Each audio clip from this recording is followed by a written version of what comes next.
Hello, can I help you?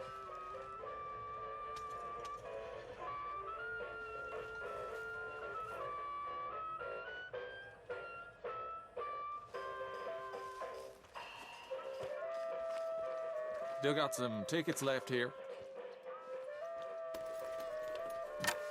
I need a ticket, please. Right then, just head inside the tent.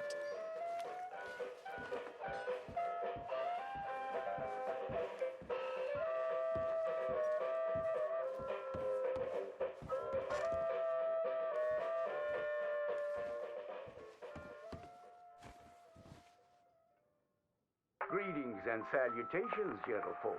This here's the story about a young couple from the village of Annisburg that was courting a few years after the Revolutionary War. Courting in the woods, as you know young people want to do. Stealing away all sneaky-like. Girl by the name of Ethel Beauchard snuck out of the parlor one evening just as soon as her mother went out to hang clothes on the line from the washing. She met up on the road by her farm with a boy by the name of Eugene Hutton. Now, the Hutton boy was an athletic chap, liked boxing, fishing, and swinging Indian clubs. It's quite singular to the story that he didn't seem all that inclined to go to war in the preceding years leading up. Well, they walked in the woods for a while. Pretty soon they lost their bearings and no longer knew the north from the south, nor east from west neither. Then they heard a low moaning sound. What's that terrible noise? She said all the truth. Must be a sick calf looking for its mama. They've been known to bawl like that. Let me take a look, said Eugene. Well, old Eugene went and disappeared around a tree, came out the other side, and gave her a terrible fright. Boom! She let out a shriek, then went to chastising. You should be ashamed of yourself, Eugene Hutton, she said. Instead of giving a girl protection, you go carry on acting foolish and fresh like the Queen's prize jester. But right then and there, a chilly wind blew through and knocked off Eugene's hat. I need to get back home. My mama has a terrible temper. She's like to stomp up and down if she finds out we're missing. She is a fair, stout woman, Eugene noted.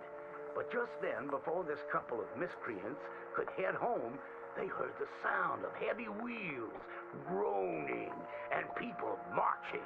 The cacophony grew closer and closer, and through the fog they could make out the shapes of ghost horses pulling spectral cannons, and dead soldiers marching as if their graves could no longer contain them, each wearing a vile red coat. You will pay for your moral transgressions, the dead soldier howled, and cut his head clean off. Miss Beauchard shrieked in horror as Eugene's head landed right in her hands, his eyes still darting about, attempting to discern what horror had transpired. Little Miss Ethel Beauchard ran as fast as she could, stumbling and getting caught on trees as she tore through the forests. Terrified for her life, the dead soldiers marching after, hungry for blood.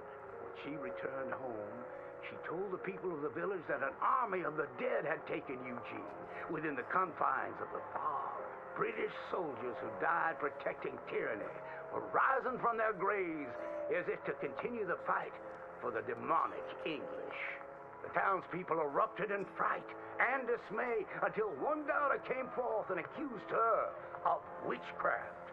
She raised the dead to murder that boy for his pursuit of unwanted advances, he said. So she too must perish. And that very night, they put her to the stake and burned her dead. Now let that be a lesson to you young ones not to go courting in the woods, in case the English lurk there still.